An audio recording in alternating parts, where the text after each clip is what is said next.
His Thrice Justice, here to deliver the goods, and today I'm here to talk crap. I'm here to talk shit. I'm here to talk crap shit, all that in a bag of chips about it's time about cancer placements. I have a really strong bone to pick with cancer placements. Despite myself being a cancer placement, I have Jupiter and Chiron in Cancer. Um, so shout out to my exalted Jupiter. Yeah, boy, is lucky. But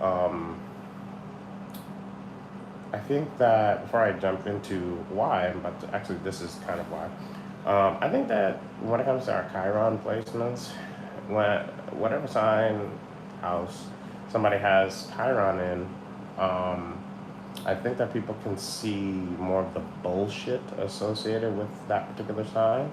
So I think that a lot of us, 1989, 1990, people having Chiron and Cancer, not just limited to those two, years. I'm sure there's way more people that have fucking Chiron and Cancer not born in those years. But fucking, I think we've seen the horse shit that comes from the ability that Cancer has to nurture and nourish, but also then like trap and detain. The power of Cancer is the power of nourishment, nurturing, um, caretaking, but it's also the power, the main power is security. All that fluffy shit I just said, the nourishing and all that, that is technically secondary, but it's used primarily. Here's what I mean. 9 times out of 10, in my experience, I've seen people with cancer placements that have this super duper fluffy kind of vibe to them. Super nice, super this, super that. But I think more terms when things become more intimate, whether this is like a stronger friendship or even in the realm of like being a significant other, cancer placements start jingling keys, like the big round keychain, key link thing, and tend to do this warden like approach to the people, places, and things that they give a shit about. You ain't going nowhere. Ever seen that movie? What is it? Don't be a menace to society while drinking juice in the hood or something like that.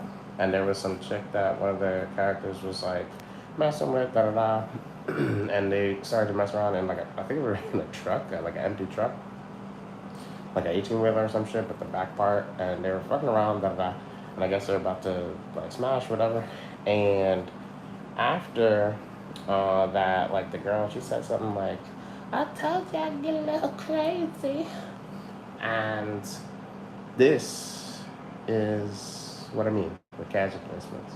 The approach is seemingly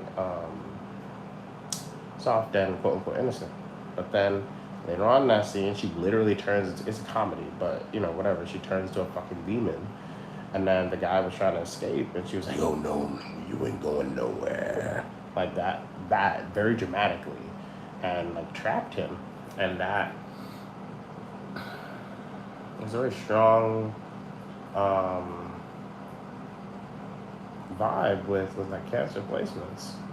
Cancer placements, in my experience, can't seem to go more than maybe like 2 days without hearing from either a close friend, new friend, or a prospect on like the significant other kind of venture, and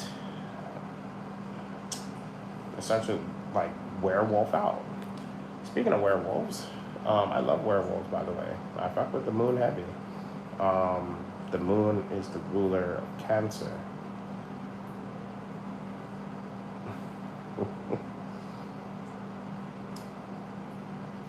Another way to say moon is Luna in many languages. Some of you may know where I'm going with this. But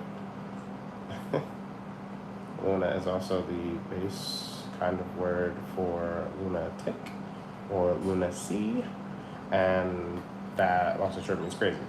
And so with that lunatic, that lunacy, all that, there's a sudden switch. There's a reason, that the moon governs Cancer and that it governs our emotions, because emotions go up and down. They wax and wane, just like the moon. It's been stated that Neptune is exalted in Cancer. It's been stated that it's exalted in some other shit too, but like, I'm personally buying the Cancer bit because Neptune is the planet of illusions and delusions only until one gets more in touch with their inner spirit, which takes a lot of deep diving. The ocean is very synonymous with the ocean and all that, right? So my thing is that there's a lot of effort that goes into the security aspect of Cancer placements. And when a perceived threat exists, then Cancer drops the drawbridge, they ready the archers, they ready the catapults, they ready the soldiers, they ready all forms of defense. The Cancer is the crab. It has an exoskeleton. So its first layer of defense is its really only defense. So that shit is fortified as fuck. I get it. But I think that we need to start addressing like the elephant in the room when it comes to Cancer placements and all this caretaking. Because the caretaking is often taken to the extreme, going back to Neptune being exalted in Cancer, apparently. And also what I said about perceived threats. Not even an actual threat, perceived. This is where the confusion, illusion, delusion, Neptune, comes into play. Cancer, the ocean, the endless depths. The Cancer placements that digest this critical piece of information I'm about to share, that security is an illusion, and it's something that, like external security, I mean, and your own security can only be granted by you, yourself.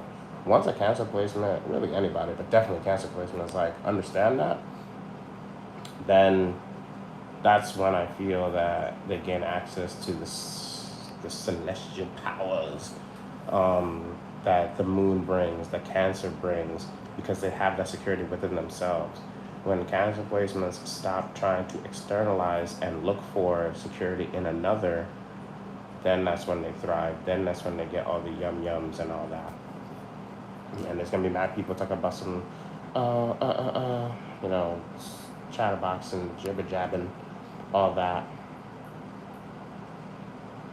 Cry, but it's true. It's true, and you know it's true. You know that there's no reason to have such incredible fortified defense. And a lot of people will be like, A, this is my intuition and I'm always right. B, what about Scorpio? Or whatever. To answer A, your intuition, the problem with having like psychic ability and being a water sign is that there needs to be a hard line drawn between intuition and paranoia. And the same can be said for Scorpio, same can be said for Pisces, same can be said for 12 housers, all that in a bag of chips. That needs to be addressed. You know what I'm saying? Like, it does.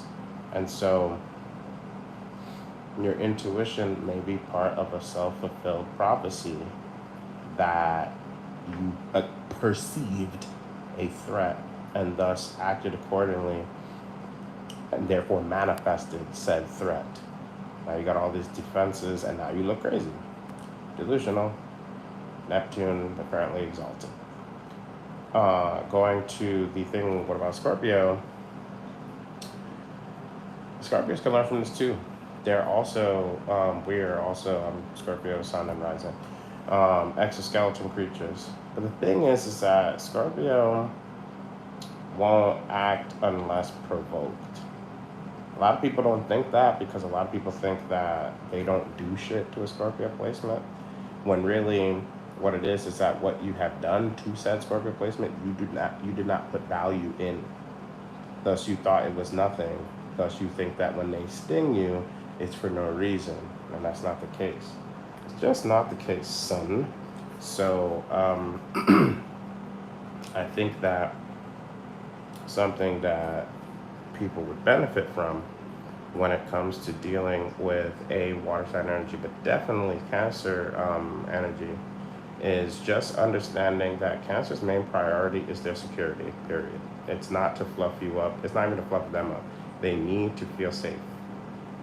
Again, very strong with the P word. If they perceive a threat, they perceive danger, villain club. Absolutely. This is a warden. This is a jailer. Actually, even without, no, I'll give Cancer some grace. I don't think that the jailer element comes into play unless like a perceived threat is like really there. But once they get that whiff, man, whether it's real or not, like Cancer becomes Fort Knox.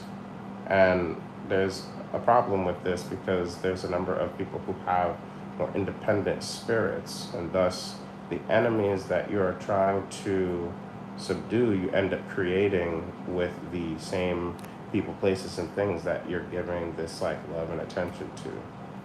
So that's my little rant on Cancer being the true villains of the zodiac. There's others, but like tired of all this Scorpio, Sagittarius, Aquarius like talk.